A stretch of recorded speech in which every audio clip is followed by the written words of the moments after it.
తన రాజీనామా ఆమోదానికి సంబంధించి మాజీ మంత్రి గంటా శ్రీనివాసరావు మీడియాతో మాట్లాడుతున్నారు. ఇప్పుడు లైవ్ చూద్దాం.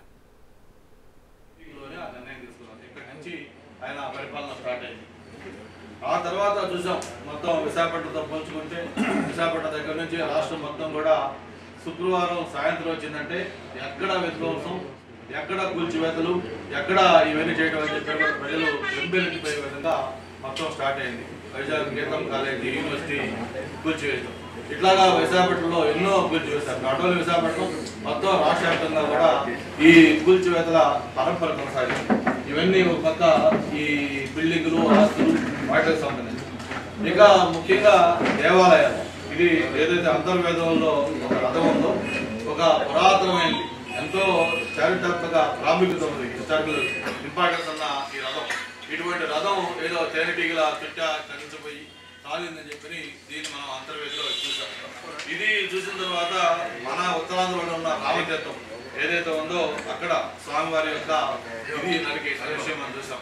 తల తీసేయటం, కాళ్ళు చేతులు తీసేయటం, అంటే ఇవన్నీ కొన్ని మీకు మచ్చుకు చూపిస్తుందా. ఇవి బిల్డింగ్ కూల్చివేతలు లేకపోతే దేవాలయాలకు సంబంధించి ధ్వంసం చేయకపోతే ఇక మనుషుల్ని ఏ విధంగా శారీరకంగా మానసికంగా హింసించారో ఇంకా ప్రజలు మర్చిపోవాలి. ఇది డాక్టర్ సుధాకర్, ఏదైతే మన నర్సీపట్నంలో ఉన్న డాక్టర్ కోవిడ్ సమయంలో మేము ట్రీట్మెంట్ చేయాలంటే మాకు మాస్కులు కావాలి అని అడిగినందుకు డాక్టర్ సుధాకర్ గారిని ఏ విధంగా హింసించారు, ఆయన ఏ విధంగా హెరాస్ చేశారు, చివరికి అతనికి ఒక మానసిక రోగి అని చెప్పి ఆయన ఏ విధంగా ముద్రేశారు, చివరికి ఆయన చనిపోవడానికి ఏ విధంగా కారణం అయ్యారో ఈ ప్రభుత్వం అనేది మనందరికీ కూడా మర్చిపోలేదు. అటువంటి సుధాకర్ గారికి సంబంధించింది. ఇక ఈ ప్రభుత్వం వచ్చిన తర్వాత ఎవరైనా ఏదైనా ఉద్యమాలు లేకపోతే ఏదైనా పోరాటాలు చేయాలంటే వాళ్ళని ఏ విధంగా అణచివేస్తామన్నారు. నిన్న అంగన్వాడీల దగ్గర నుంచి అనేక ఇన్సిడెంట్స్ మనం చూసాం.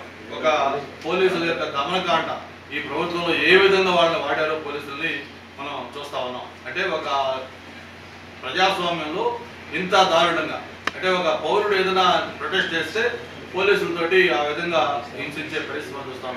ఇవన్నీ ఈ ప్రభుత్వంలో ఒక వచ్చి కూడా తెలియజేసుకుంటూ మరి ఇటువంటి ప్రభుత్వానికి మరి ప్రజలు సిద్ధంగా ఉండండి, మీరు చంద్రబాబు నాయుడు గారిని తరివేయాలని చెప్పని వారటం ఏమాత్రం సమంజసమో మనందరం కూడా అర్థం చేసుకోవచ్చు.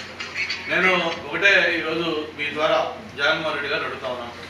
జగన్మోహన్ రెడ్డి గారు 2019 ఎన్నికలకి ఎవరైతే మీ కుటుంబంలో నీ విజయం కోసం రాత్రి పగలు శ్రమించారో, మరి మీ చెల్లి కానీ మీ తల్లి కానీ వీళ్ళంతా ఈరోజు ఎక్కడున్నారు, ఎందుకు నీకు వ్యతిరేకంగా వాళ్ళందరూ కూడా పోరాటం చేస్తున్నారో ఒక్కసారి మీరు చెప్పాల్సిన అవసరం ఉంది. ఎలక్షన్లకు ముందు ఖచ్చితంగా ఏదైతే నీ కుటుంబ సభ్యుడు నీకు ఎంతో ఇంపార్టెంట్ అయిన వివేకానంద రెడ్డి గారిని ఒక దారుణంగా, అతి దారుణంగా మరి హత్య జరిగితే దాన్ని ఇంతవరకు 5 ఏళ్ల తర్వాత కూడా